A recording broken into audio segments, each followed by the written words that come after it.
Hello and welcome to another episode of Interview with a Schizophrenic. I'm your host, Duncan Samrasinger, and today I have the great pleasure of having Zach with me. Zach is 26 from London. He has a schizoaffective diagnosis and he also has some other conditions as well.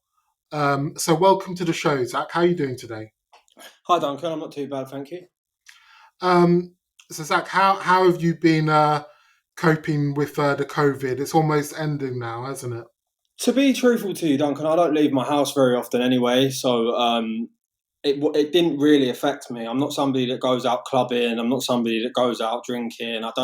It didn't really affect me, to tell you the truth. And Yeah. I haven't worked for 4 years, so it didn't really impact me greatly, to tell you the truth. Apart from the queuing and everything, that was about it. I kind of consider it that it's kind of finished now. I don't wear a mask anymore, um, and I kind of consider it's over. But I know it's not. I know the official line is that it's not. But I'm in the same boat as you, to be honest with you. I mean, I was wearing a mask for a long time, but at my mental health place that I go to, they said to me, you don't have to wear one anymore if you don't want to wear one. We have to carry on wearing one because we're a mental health place, and it's obviously a medical place, so we have to wear a mask. But it's yeah, completely up to you if you want to wear one or not. So I haven't been wearing one either, to be honest with you, recently. yeah, it's more comfortable. Okay, Zach, let's start. So the first question I ask is always the same, and I don't think any needs to be changed. I want you to tell me about how your mental health journey began. How old were you? What were your first symptoms? How you got into the system? How you dealt with hospitals and doctors? How it impacted your life. You just like to talk about that, and whenever you need to take a break, and I might ask some questions. It's just up to you to go into as much detail as you want. Brilliant. Okay. Right. So when I was around, it's a long time ago now. As I say, I'm 26, but I think I was around the ages of 4 to 8. I would, I was very, very paranoid. Anxious, actually, I would say at the time. Not paranoid. It grew into paranoia. I was very paranoid. Very anxious. Sorry. I, I, I couldn't sleep at night. I was constantly saying to my mum and dad, "There's people coming to get me." My mum and dad were saying, "There's no one coming to get you, son. You're fine. You're safe. You're in your home." And I couldn't sleep. I mean, I slept in my mum and dad's bed near enough every single night up until I was about 8 or 9. Um, and then that just sort of ebbed and flowed. The anxiety just sort of ebbed and flowed until I got a bit older. I went to school. I had a few experiences growing up around the ages of 12 to 13. I was mugged a few times and it really heavily impacted my life. I didn't really realize it at the time. I sort of got on with it and carried on my life. But the muggings that happened to me, they happened in such a sporadic way that I just wasn't expecting it. And it just fed into my anxiety and it turned my anxiety into paranoia. And I would be coming home from school at like 14, 15 years old on the bus, and I'd have my hoodie up like all over my face, and I wouldn't want to see anyone in case I bumped into the people that mugged me. I was so frightened, and I would jump off the bus and literally run home. I would run. I'd have my hoodie on so no one could see me, and I'd sprint home. And that gradually over the years, sort of my anxiety ebbed and flowed, as I say, and the paranoia came and went. And I think I started a relationship with my fiance now, which is now my fiance. I started a relationship with her when I was 16, and things went really well until I was 17 and I had my first psychotic break. Um, all I can remember is being at my grandma and granddad's house, and they absolutely love Christmas, and it was around Christmas time, and they had their whole house was full of Christmas stuff, and they had Santa Clauses everywhere, they had snowmen, they had all kinds of different things, and I just remember they started talking to me. I can't remember now exactly what they were saying because it was like 8 years ago now, 9 years ago now, but they just started talking to me. They were just saying whatever to me, and I would sit down. I would sit down apparently and just have conversations with these dolls. And gradually things got worse. My mum didn't want to accept that. Well, not didn't want to accept. She didn't really understand, and she didn't know how best to treat me. So she took me to. I was already seeing a mental health specialist for my anxiety, and she took me to them and said, "Look, something's not right with my son. Like this is going on. This is going on." And they said, "Okay, please come to a psychiatric ward, an under 18 psychiatric ward." And I said, "Okay." So they brought me down there and they assessed me. and they said to my grandma and my mum, my mum and my granddad, that I needed to be admitted into hospital. And my mum and my granddad were so frightened because of all the stuff they'd seen on the news and they'd seen on the TV. They didn't want me going into hospital at 17 years old. So they said to the staff, they were like, look, we'll take care of him over Christmas. He's going to stay with us. We're not going to let him go out, etc., etc. And whatever they said, it was against what I wanted, because I actually wanted to be admitted because I knew that I really wasn't well. But I went with what they said, and I just stayed at home, and gradually things just improved. Before that, I became delusional. I became delusional. I started to believe that I was Hitler, and I started to believe that my girlfriend was plotting against me. And I was just coming out with all these mad things. And gradually it just went. I don't know what happened. It just sort of disappeared. I wasn't on any medication. They didn't put me on any antipsychotics. It just disappeared. And then from the ages of like 17 to 22, 23, I was fairly well. I mean, I actually started working when I was 18 as a painter and decorator, and I was doing all right. I started going to the gym when I was 20, 21, got to a decent shape. I felt really good about myself. And then the people that I was working with, I stopped trusting them. I started, what I now know as voices, but at the time I started hearing them talking about me, and I'd say to them, like, why are you saying that about me? I'm standing right here. And they'd be like, what are you talking about? And I didn't really think anything of it. I didn't really know I was hearing voices. I just sort of, I don't know, it was weird, but I just sort of, I just got on with it, and I just carried on, yeah, whatever. I didn't really pay any attention. And as the months got on and went on and went on and went on, I was just getting more and more unwell. And eventually I quit my job. I had a massive argument with the boss, and I said, yeah, you're just trying to exploit me. I believe that they were all exploiting me because I was on the lowest wages out of everyone there because of my age, and I believed that I was doing a lot more work than what I was being paid for. And I believe that I still believe this now, that I was being exploited because I was doing a lot of work for the money they were giving me compared to the other people my age, older than me.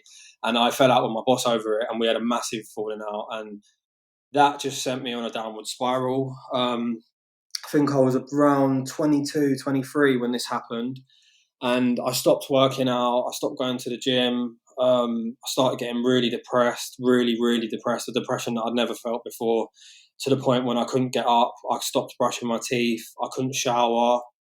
I was just living in my bedroom. I was at my parents' at the time, and I was just living in my bedroom. It was, I wasn't really leaving my room. I wasn't eating for days. I was staying awake for days on end, or I was just sleeping just ridiculous amounts, like really loads and loads and loads. And I still didn't really realize I was unwell.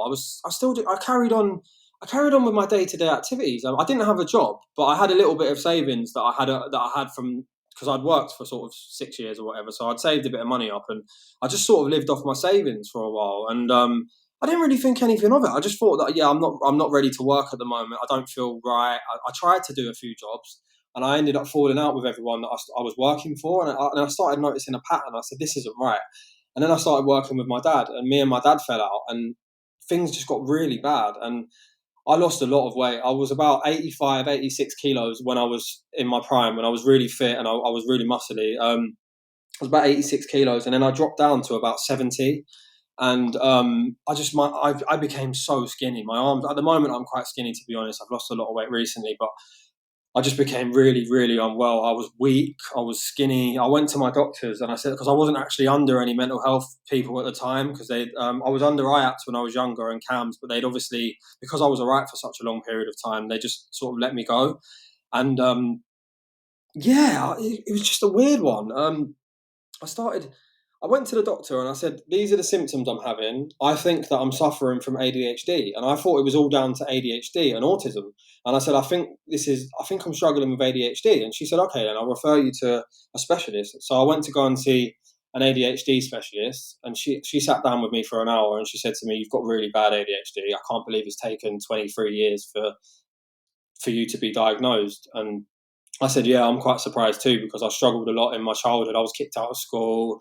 I just didn't concentrate. I was very angry growing up, and just no one ever picked up on it.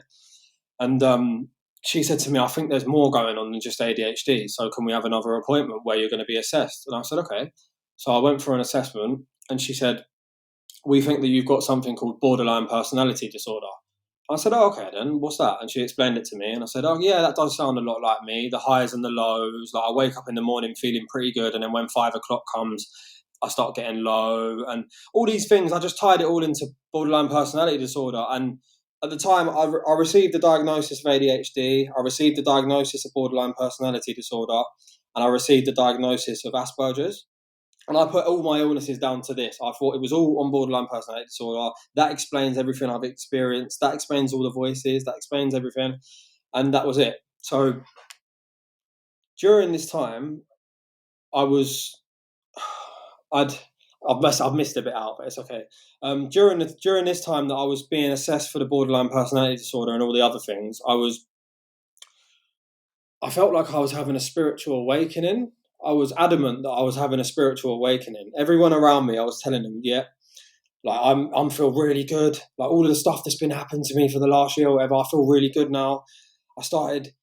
My uncle died when I was about 19, and I was really close with him, and his death was out of the blue. He wasn't ill or anything. He was only 43 when he died, and it was just completely out of the blue. And I didn't process it. I just pushed it to the back of my mind, and I didn't cry. I didn't deal with it. I don't know, my brain just deleted it.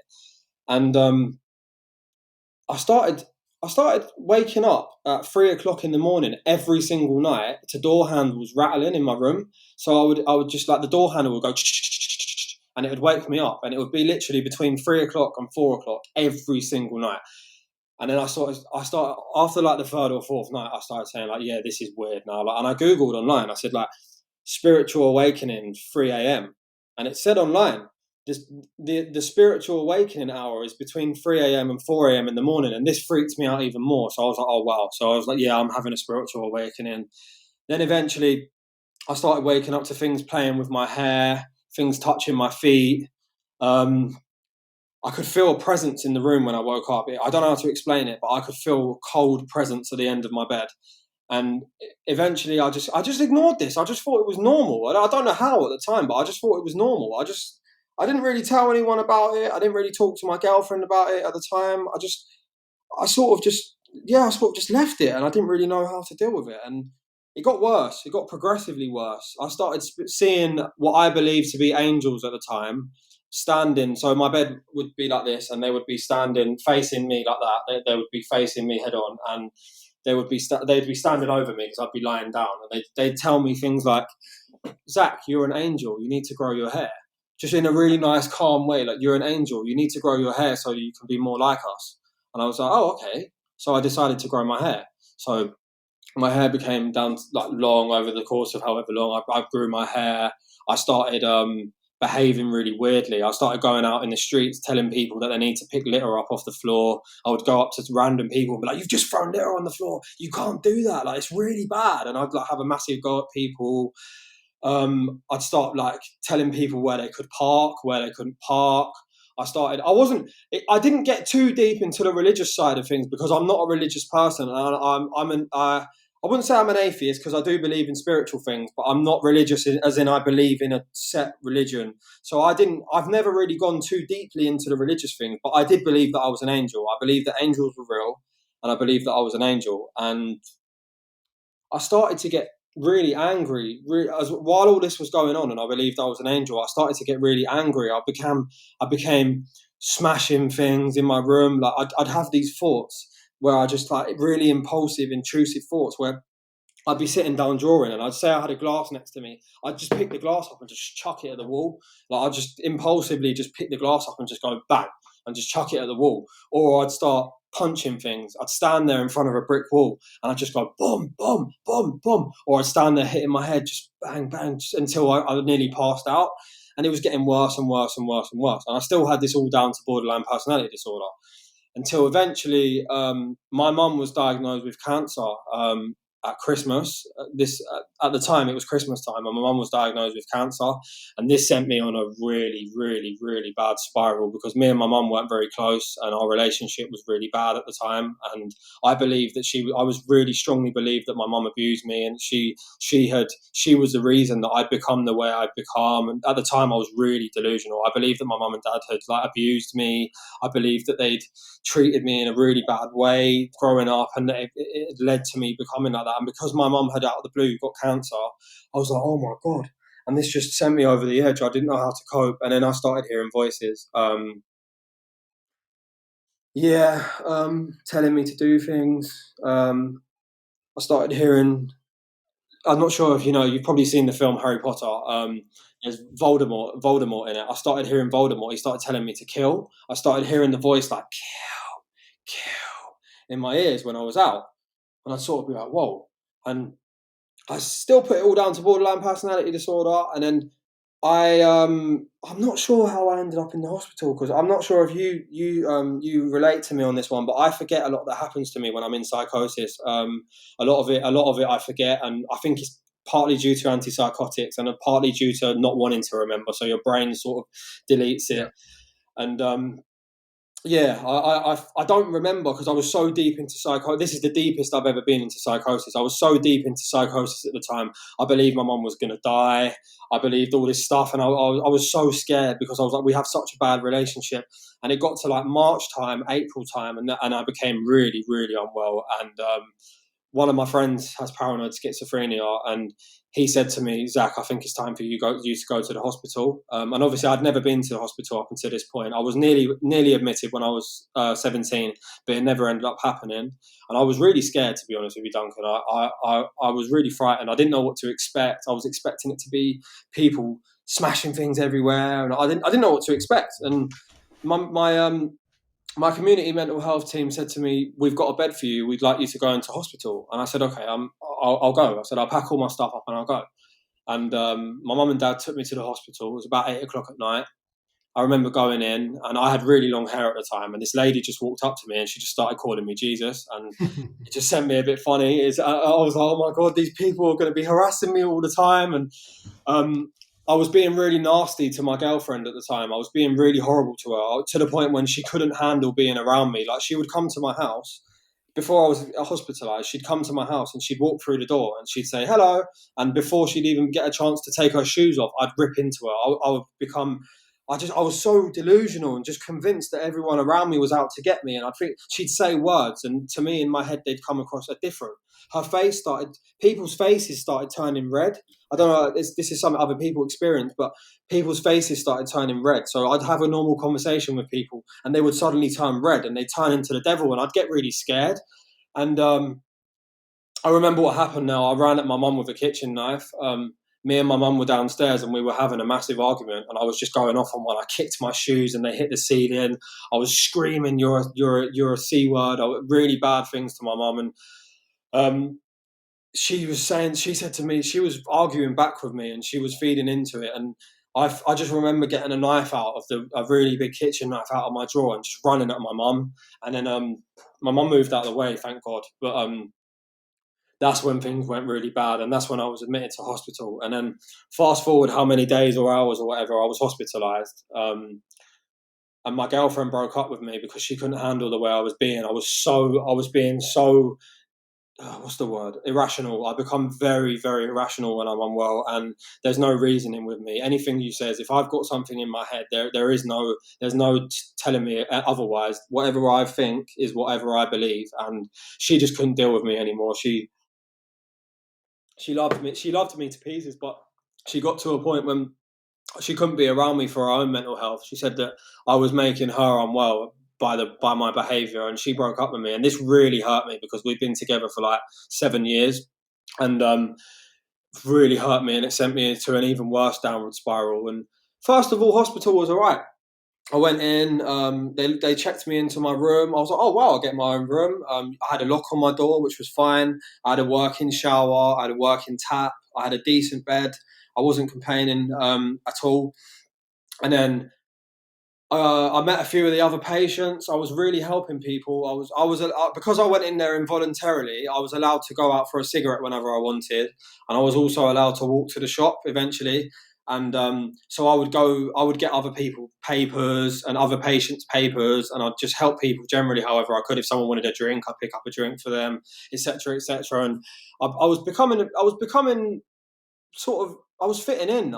For the first time in my life, I was around people that were like me, and I was so happy. I'd gone from being like depressed to being like, these people are like me. Like, these people are experiencing the same things as me. I've never been around other people that are like that are saying, yeah, I've experienced that. Yeah, this happened to me too. And then we laugh about it and we say, oh wow, how crazy was that, or whatever. And I've just never met people like that before. And the hospital I was in, they asked me if I'd like to teach an art class, because they'd seen the art that I'd been doing over the time that I was in there. And they said to me, look, you're really good. Would you like to teach a class? And I said, yeah, I'm well up for that. I'd love to teach a class and to teach people and to help people. And over the next few days, I was meant to be doing teaching people how to paint and draw and whatever, just anything to do with art. And a new patient came in. He came in handcuffs, and he was brought onto the floor. And I was really wary of him because I was very quiet at the time, and I was withdrawn. I wasn't really speaking. My voices were very intense. I was very quiet, and this guy was the complete opposite of me. He was screaming. He was really aggressive, and this just threw off the whole balance of the ward, because everyone on the ward up to that point knew each other and got on really well, and it threw the whole balance out of whack. And I was very naive then. I'm not like this anymore because I've been in hospital a few times now, but I was very naive then, and I thought everyone that was in there wanted to be my friend, and I didn't really understand that people were in there for different reasons. And this guy, he was fine with me. He started talking to me. He said to me, "Oh, what's your name?" Blah blah blah. And we got into conversations about all different things, about the Illuminati, about all different kinds of things. We was both really unwell, and we got into different conversations, and I got on fairly well with him. And then one day, I came back from the shop, and I think I had a bottle of Coke or some sort of drink, and I was sitting down, and he saw me open it. I literally opened it in front of him, and I said to him, "Do you want some Coke?" And he said, "Yeah, I'll have a bit." And I said, "All right, have some." And I gave him half of a bottle of my Coke. Didn't think anything of it. Then later on that evening, I came back from my leave, and he started screaming at me. I walked in, and he was like, "You put something in my drink. You tried to rape me." I said, "Whoa, what?" And he was like, "Yeah, I'm feeling all these feelings now that I never had before. Don't talk to me and all this." And I was like, "All right, then fine, I won't speak to you." And then I didn't talk to him, and I thought that was it. I just won't talk to this guy. He's obviously got it in his head that I've put something in his drink. That's fine. But he was next door to me, so he was constantly screaming my name, like, "Zach, I'm going to kill you. I'm going to get you. You put something in my drink." And I had to listen to this for hours on end. Every single night that I was put into bed, I had to listen to this guy screaming, threatening to kill me. And it really scared me, if I'm honest with you. At the time, I was very vulnerable, and I was very skinny, and he was a lot bigger than me. He was twice my size in weight, and height-wise as well. He was a lot taller than me. I'd say he was about a foot taller than me. And he was very big compared to how I was. I was very fragile, and I just wanted to get better. And he had it in his head that he was really adamant that I'd put something in his drink, and that I was a rapist. Basically, he told the whole ward that I was a rapist. He had it in his head that I was a rapist. And gradually people stopped talking to me. All the old ladies that were my friend and that I was getting the paper for, they stopped talking to me because they believed him. I told the staff that I was really frightened that this guy was going to do something to me, and I didn't want to do anything back to him. I said that I'm really scared that this guy's going to hurt me. And the staff didn't care. They really didn't care. All they said to me was, "Oh, well, he's not going to do anything. There's too many staff here to do anything about it." And I thought, but there's no staff here. We're in the room. There's like 15 of us, and there's one staff member. And then it just got worse and worse. I mean, I remember drawing one day. I was sitting down with my headphones in, and my voices were particularly bad that night. And I was sitting down drawing, and I was just in my own world. I had my headphones on. I was in the communal area drawing, and he just came up behind me and ripped my headphones off my head. And I was like, "Whoa, what are you doing? Like, leave me alone, because this is going to be a problem now. You're actually physically touching me now." And the guy said, and he was like, "I don't care. Fight me. Come on and fight me." And I was like, "Mate, you're going to kill me. I'm half the size of you. I can't fight you. Like, I'm frightened of you. I haven't done anything to you, and I'm frightened of you." And the guy was like, "I don't care." Smashed a chair in front of me. The staff just watched it all happen. They didn't care. They really didn't care. They watched it all happen. They just turned their backs. They were just didn't care while it was going on. And I reported it 15 times to the staff. 15 times it was on record that I reported that I was frightened of him and that he was going to hurt me. And nothing was done up until the point when I was allowed out on leave. And I went out on leave and I went into the pound shop or some sort of Savers or something, and I bought a kitchen knife. I was so scared that I actually went out and bought a kitchen knife. I thought this guy's gonna kill me while I'm in hospital. The staff are not gonna do anything about it. The guy's gonna kill me. So I went to the shop, bought a kitchen knife, brought it into the ward, wasn't searched, brought it straight into the ward, had it on me down the back of my trousers the whole time I was there, and just not to harm him, not at all to harm him. Not my intention at all wasn't to walk up to him and stab him or anything. I was just so frightened that he was going to attack me and the staff weren't going to do anything about it, and I was going to have to fight for my own life. So I was walking around with a knife for a day, and then it got so bad that I eventually called my parents up and I said to my parents, look, I'm still an involuntary patient here. I don't want to be here anymore because this guy's making my stay here so bad, and he's gonna hurt me. And the staff members told my parents that if he hit me first and I hit him back, because he was more unwell than me at the time, I would be deemed liable. So even if he was to walk up to me and punch me square in my face, if I turned around and even did anything back to him, I would be the one that would be held accountable, which I don't know if that's true to this day, but I think that I was being lied to, but I'm not too sure, Duncan, to be honest with you. But I believed it, and I was really sure that if he was attacked me, I would be the one that came out worse. And I said to my mum and dad at the time, please come and get me, please, because I can't be here anymore. I'm really scared.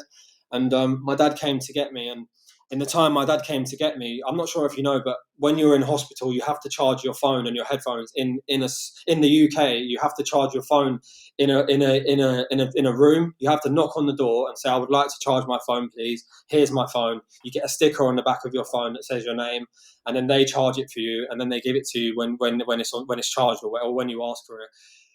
While I was being discharged from the hospital, and they were giving me my medications, etc., and asking me where I was being discharged to, the guy managed to knock on the door and break into the room and get my phone and my headphones, and he just smashed my phone on the floor, smashed my headphones on the floor, and I mean stood there absolutely kicking the hell out of all of it.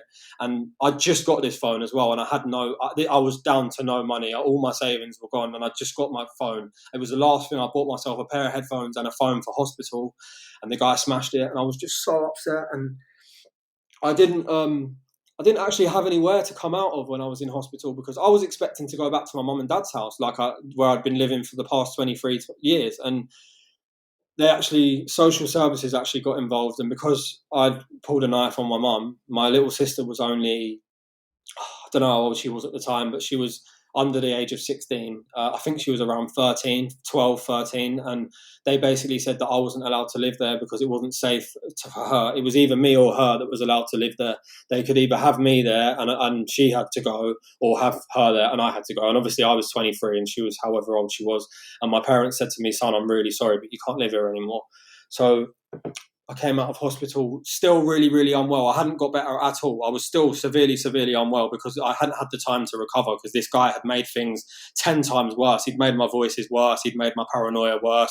He'd made everything really bad. And I was discharged, and my grandma and granddad said I could live with them for a few nights. And I was discharged to my grandma and granddad's. And I could only stay there a few nights though, because they're really unwell themselves and they couldn't cope with me. And I ended up living in my car for 6 months, Duncan. I was homeless for 6 months, and I didn't have anywhere to live. Sorry. I think, your story, what has happened to you up until that point, I think it shows how much you had to go through, how much trauma you had to go through, just related to your mental health condition. The real life trauma that happened as a result of being a vulnerable young man in the system. There's so much extra stuff you have to deal with. This is what people don't understand, Duncan, and I didn't understand it. I mean, as far as the worst thing of it is, this guy, he told me I just had a diagnosis of borderline personality disorder at the time. Borderline personality disorder, ADHD, complex PTSD, and Asperger's disorder, which is now called autistic spectrum disorder, and unspecified non-organic psychosis. That was my diagnosis at the time. And I just put it all down to borderline personality disorder. But the guy that was actually harassing me in hospital, I understand now he was unwell. I've been in this place myself. I've actually been in hospital and been in the same way. I forgive him now. I was really angry with him for a long time, but now I've learned to forgive him. And I actually think, you know what, the dude was unwell. He was really unwell, and he was really convinced that I was trying to rape him. So in his head, everything that he was experiencing was right. And I've forgiven him for that. But at the time, I was so vulnerable and I didn't know these things went on in hospital. I thought these people were supposed to be there to protect you. Like, how is it possible that he smashed my phone and my headphones when it was in their care? It was in the room that they had locked. I mean, I was in hospital back around the turn of the century, the turn of the millennium. So it was a long time ago now, over 20 years ago, Oh, and okay. it was different back then. It was a bit more free and open. We had a smoking room. You know, we had wards. I think there were single sex wards. You know, if you wanted to charge the phone, I could charge it whenever I wanted to. You know, it was different rules back then. But I do remember there were people screaming, there were people being violent, and when I was, you know, probably around the same age as you, and I would just ignore it or go to the TV room. Do you know what I mean? Because that's what it's kind of frightening. It is frightening at that age when you're dealing with a serious psychotic condition and people are acting in such a disturbing way. You know, so I do recall that now looking back. I just remember people screaming at night in the corridors and yeah, all sorts of things going on. Um, See, I'll be honest with you. I've been in hospital 3 times now, and every single time I've been in hospital, I've had a different experience. If you want to elaborate on it, I'm more than happy to. But each experience for me has been totally, totally different. Like, I mean, really, really different. And the last time I was in hospital was this year in April, I believe, and it was actually really good. I actually really enjoyed my stay in hospital. I met a lot of people that were really nice, and I was the guy that was nice to everyone, and no one was in there and wanted to harm me. Everyone was like, "Hi, I'm Mandy. What's your name? Hi, I'm however Steve. How are you doing today?" And everyone was looking after each other on the ward. Like, I could see my friend. I made a friend in there at the time, Martha, and I could when any day that I could see she was having a bad day because we had the same similar diagnoses. I'd go up to her and I'd say, "Do you want to hug Martha, or do you want to talk, or whatever?" And she'd do the same for me, and it was just good. It was really good. It was really supportive, and I had my dog there that was coming to visit me regularly,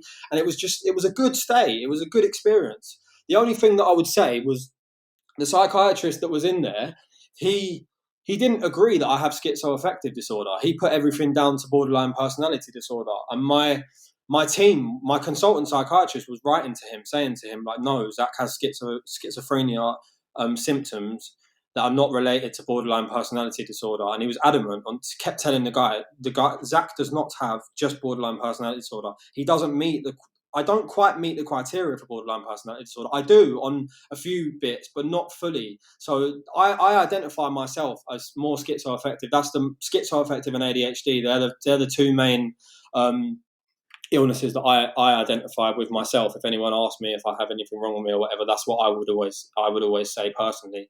But the doctor at the time, he was adamant that I didn't, and I eventually, when it became that I was informal, sorry, I discharged myself because me and the doctor in there were just on a totally different page. He wanted to keep me in there for 4 months, but he only believed that I had borderline personality disorder, yet wanted to keep me in there for 4 months, and it just didn't make any sense.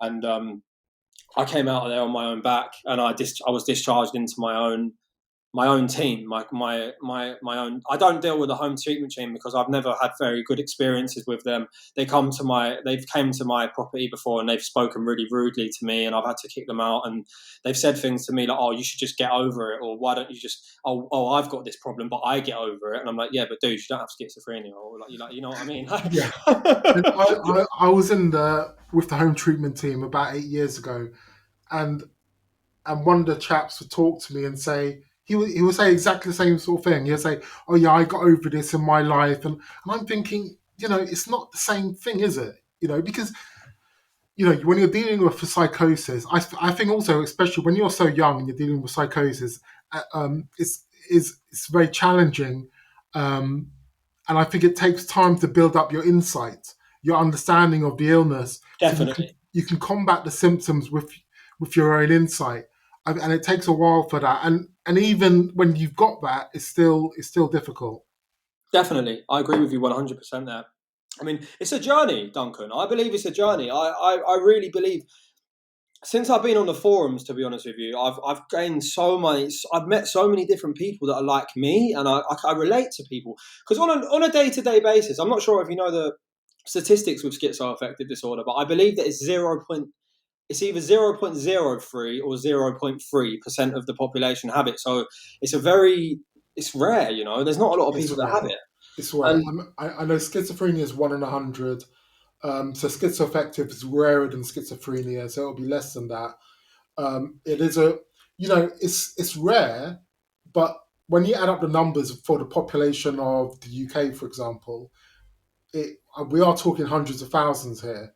really, yeah. Well, Yeah, yeah, I suppose so. You would be, do, yeah, yeah. yeah. Do you I've know never what I mean? really looked at it like that. So there are a lot of folk who have this, who go through psychosis. Um, so I kind of think it should be dealt with better, because I think, because I went to visit a friend in a mental health ward a few years ago, and now it's like a high secure prison.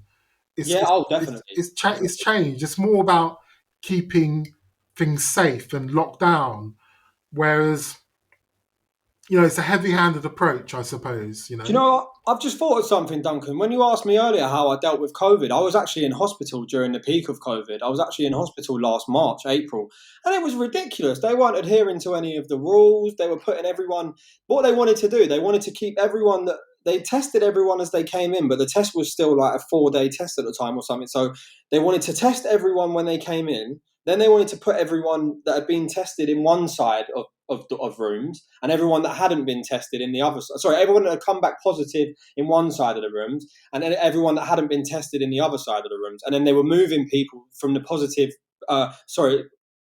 negative, that when people tested negative, they were moving the negative patients to other hospitals and other wards. But what they were doing was they were letting everyone mix in the communal areas, so it didn't make any sense. So someone could come through and someone could be a new patient, walk in there and have COVID, and someone who had already been tested 4 days ago and come back negative would interact with that person who'd have COVID. So they'd now Yeah. maybe have COVID and get sent to a hospital thinking that they were clear, but You know, you obviously know they what, weren't. I think the mental health staff who work in these wards, I think they go a little crazy. Do you think so? Yeah, I think so. Yeah, I I think believe the mental health staff that work in these wards don't really care about us, if I'm honest with you. I yeah, can't say all of them. I can't say all of them because that's not fair to say all I of think them. they're But probably afraid. You know, they're probably afraid because they don't understand the condition. They're afraid of the unpredictability of it, so they're not sure what to expect. So I suppose they're kind of shut down. Um, but yeah, I generally feel that it's always the case when I would go to as a service user. It's always so disorganized, and it's like, as if they're not thinking clearly. The staff. I think they pick up a little bit of craziness from us. it's funny when you say this, right? Because I've met all kinds of staff members in the hospitals. I've met staff members the first time when I was telling them about what was going on, and they just ignored what was going on. They could see the guy screaming at me saying he was going to kill me, and they were just not doing anything about it. Whereas I've also met staff members that are so nice. I mean, like they're lovely. They'll go out of the earth to do anything for you. I remember when I was in hospital this year and I had no cigarettes on me because my cigarettes got lost in the.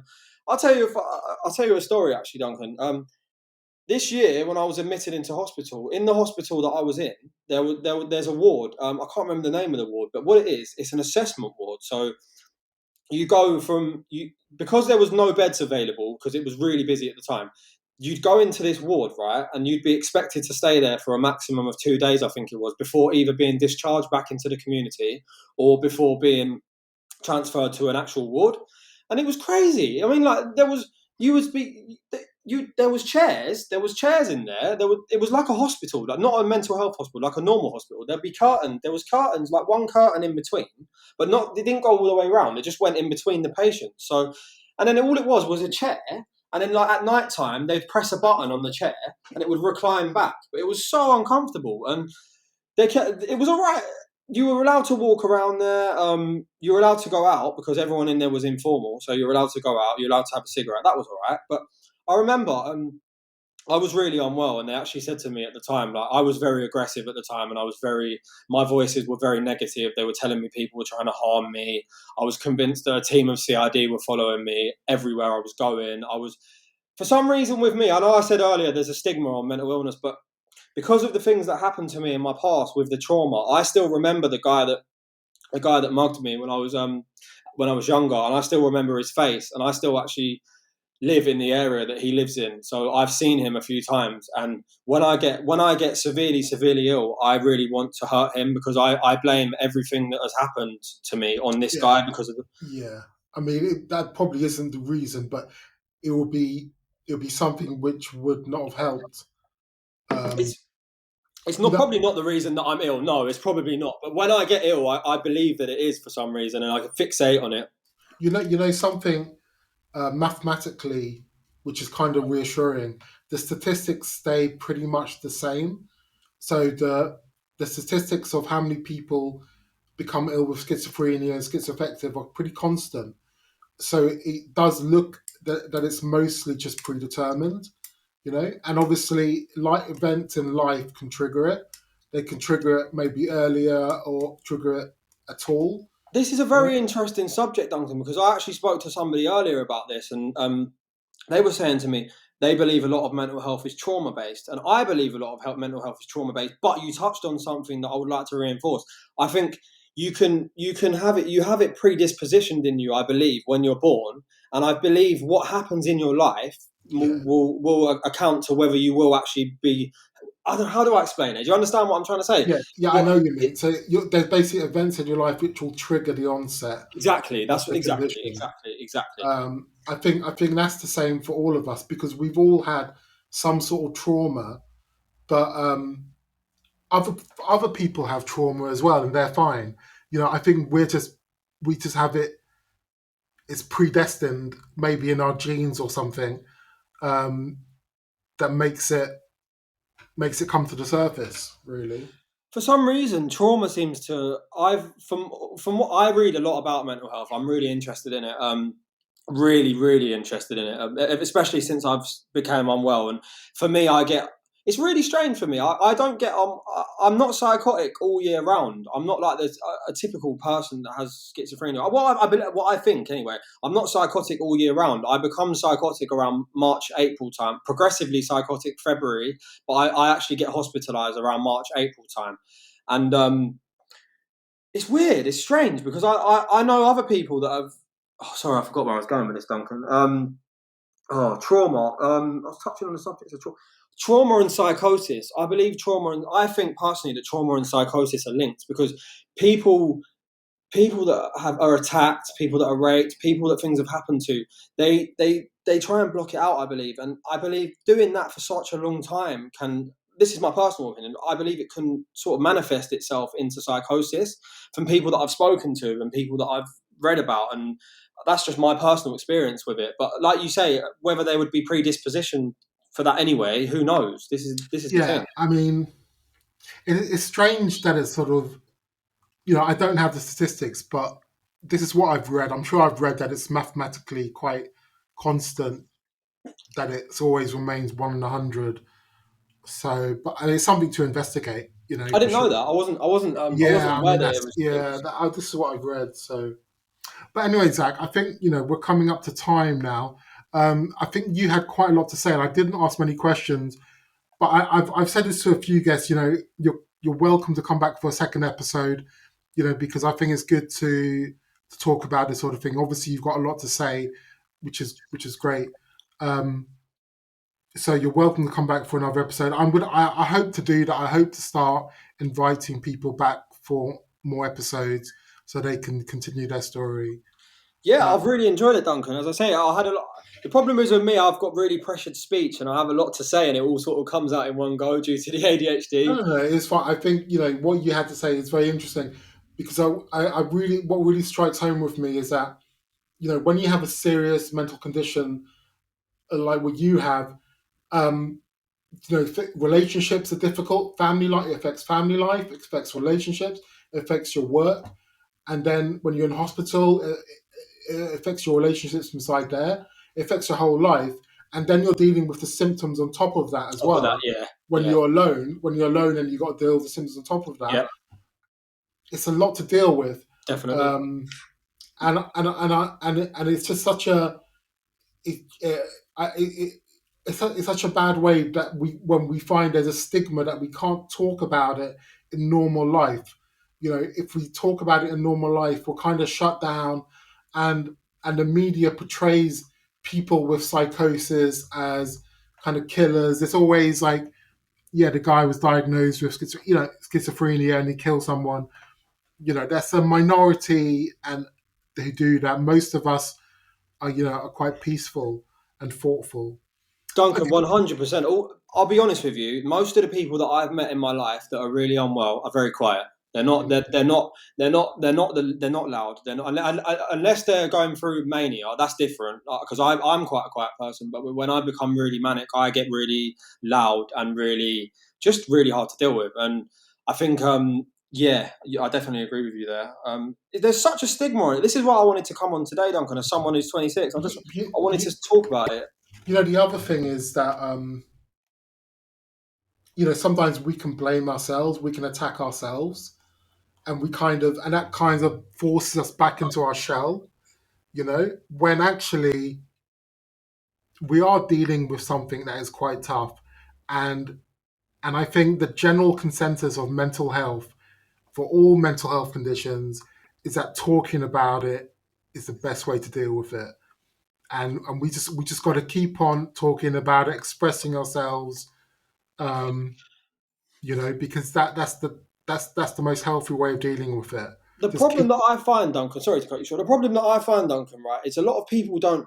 They say they understand, right? I've had a few best friends growing up, and I was really close with them. And as I've got older, they just don't want to know me anymore because at the times that I've been psychotic, they just don't understand what's going on. And I've tried to explain to them I have schizoaffective disorder. It's a mixture of basically of schizophrenia and bipolar, and I also have a few other illnesses.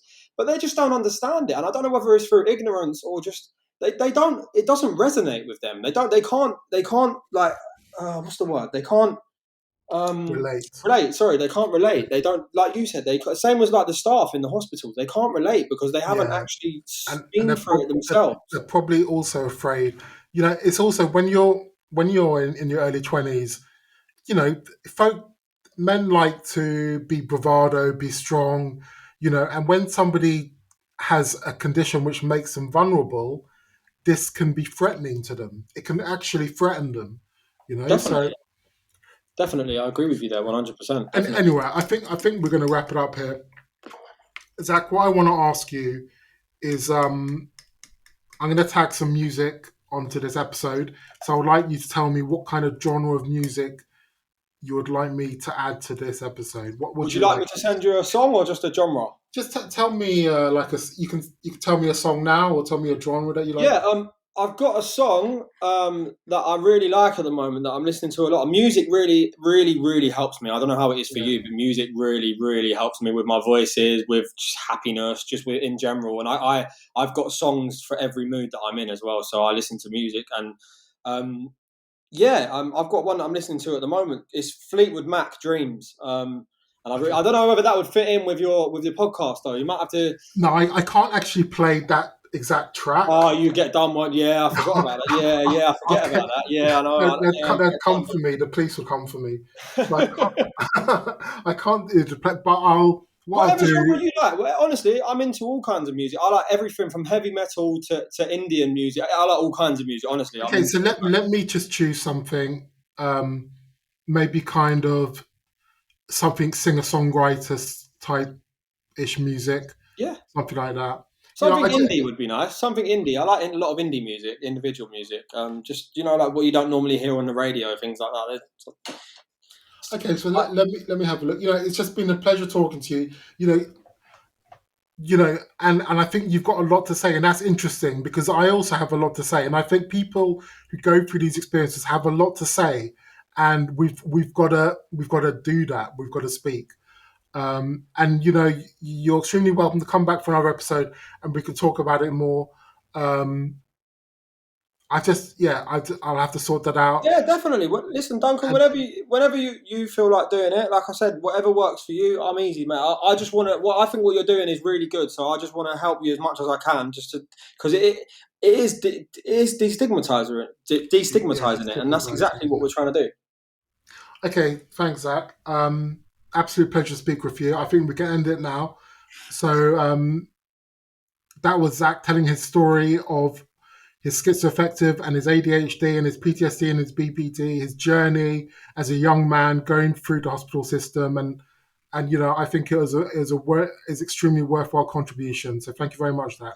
Thank you for having me on, Duncan. I really appreciate it.